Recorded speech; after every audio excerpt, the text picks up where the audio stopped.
Welcome to Math 31. This is a continuation of the lesson on the product rule. For this question number 5, so it's picking up on the same set of notes, all we want to do is find dy dt. Now that matters because by having it dy dt, it means we're getting the derivative of the function with respect to the t variable. And of course, we have several variables here. We have a, t, b, c, and d. So we have to specify. And it means, for the time being, our understanding of it would be that those other letters actually represent constants, numbers. Now our understanding of it will change in a little while, but for now we can rest in that simple little belief.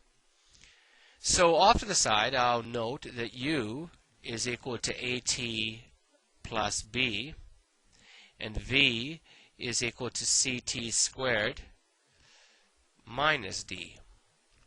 And then I'll differentiate both with respect to t. Now I'm just writing it as u prime, but I'm doing that with the understanding that I know that this is being done with respect to t, because that's what was indicated earlier. So it's kind of a shorthand method for our own work. Now the derivative of at plus b with respect to t is just a. Because b is a constant, it will go away. And v prime would be equal to 2c t, and then the d would also go away. And y prime is equal to u prime v plus u v prime. So y prime is equal to u prime, which is a, times v, which is ct squared minus d, plus u times v prime. Now I'll put the v prime first, so 2ct times u, so ut plus b. Now we will have to distribute those factors in because there is a chance that there's like terms.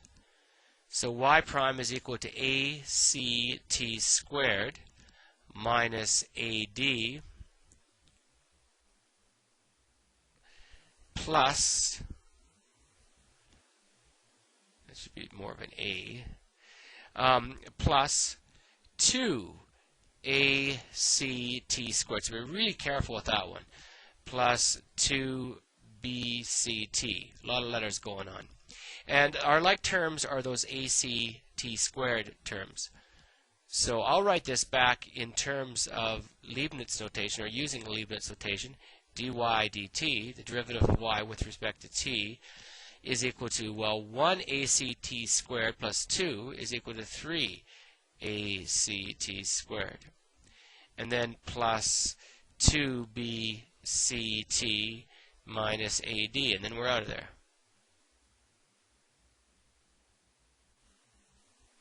So that's the idea with a question like that. Number 6, this one doesn't break a lot of new ground, but I'll go through it anyways. A reminder that when you're solving something like this, or differentiating something like this, when you see u is equal to 6 minus 1 over t squared, you want to write that as 6 minus t to the negative 2. Very important. And then v is equal to 8t to the 10 minus 5t3. So when you differentiate the u, you get u prime is equal to, well, negative 2 times negative 1 is 2, and then that becomes t to the negative 3. We have to subtract 1 from the exponent.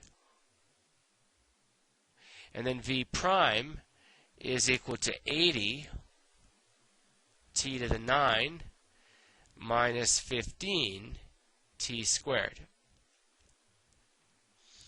And y prime is equal to u prime v plus u v prime. So y prime is equal to u prime, so 2t to the negative 3 times v, which is 8t to the 10 minus 5t3,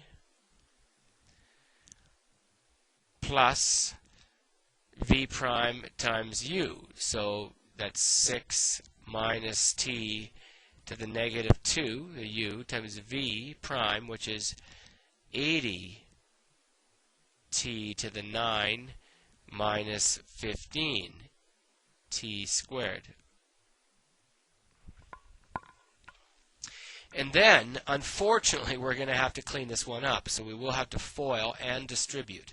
So 2t to the negative 3, multiply that in, we get 16 t to the 7.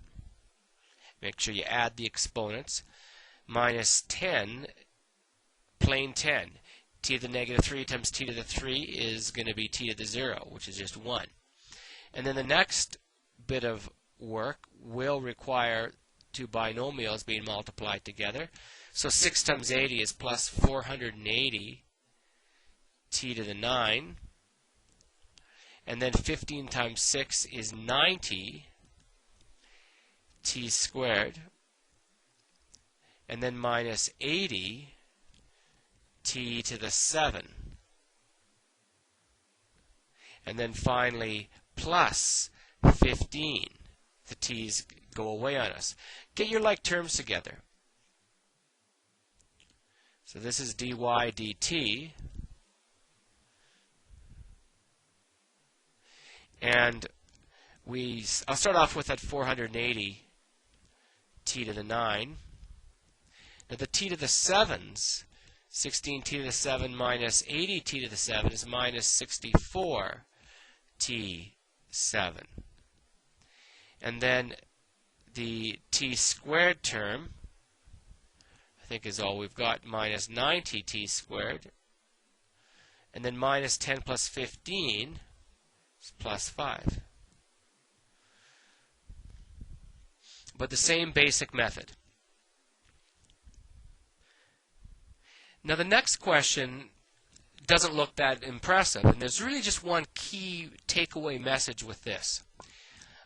You could FOIL it out again, as with all of these, but I'm not going to. I'm going to go u is equal to x squared plus 1, and v is equal to 2x squared minus 5x. And I will use the product rule. So u prime is equal to 2x, and v prime is equal to 4x minus 5. Now, reading the question, before we get too deep into it, we want to find f prime at 1. So the slope of the tangent line at x equal 1 would mean that we would have to substitute the 1 in. So when we get the derivative, everything is pretty normal. Y prime is equal to u prime v plus u v prime. So y prime is equal to 2x times v, which is 2x squared minus 5x, plus u, which is x squared plus 1, times v prime, which is 4x minus 5. Now the only thing that's noteworthy is we would normally simplify that, get the like terms together, but because we're looking for the value of this function at x equal 1, do not simplify. There's no point. I mean, you can if you want, but why invest the time and the risk of error? It's a substitution question. So f prime at 1, all I would do is replace the x with 1. So 2 times 1 squared minus 5 times 1 plus 1 squared plus 1 times 4 times 1 minus 5. Now you could run it right through your calculator if you wanted. This becomes 2 times 2 minus 5 plus 1 squared plus 1 is 2 again, times 4 minus 5 is negative 1. So f prime at 1 is equal to, I'm doing more writing than I probably need to, 2 times negative 3 minus 2 is equal to negative 8. So f prime at 1 is equal to negative 8. So save yourself a little bit of time with that. One more question. the position in centimeters of an object at t seconds moving in a straight line is s equal this, t squared 6 minus 3t. When is the object at rest? So always my advice is pause me, check your answer out afterwards. The thing that you want to be aware of, when is the object at rest occurs when v is equal to 0. So therefore, when is v equal to 0? And the other thing to recall is that v is equal to the derivative of this position function with respect to time. So always be aware of that. You have the position function, you differentiate it, you have the speed or the velocity function. Now the other thing that I want to draw attention to is that I would recommend simplifying first. I know we're doing the product rule, but I chose this question partly to remind everybody that if it's feasible to do so, simplify it first and then differentiate it. Because this is going to be s is equal to 6t squared minus 3t to the 3. So v is equal to ds, the derivative of s with respect to the time function, and you'll get 12t minus 9t squared. So v is a function of t, or let me write that as dv dt, or excuse me, let me just write it as v. This is what I want. 12t minus 9t squared. And we want to set this equal to 0. And factor that. It's a quadratic, and quadratics you should always look for common factors. So I'm going to take out a factor of 3t, and that will give me 4 minus 3t. Set them both to 0.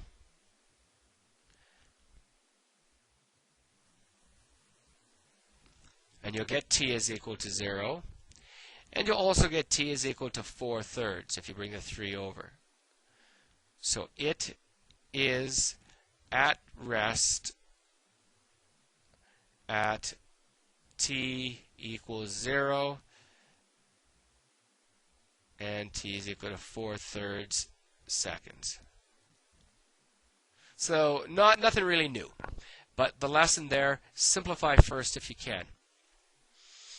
So that's it for the product rule. The next lesson will go through the quotient rule, giving you a few more choices. And then we'll work our way through each of the other rules, chain rule, implicit differentiation, things like that. Thank you for your time.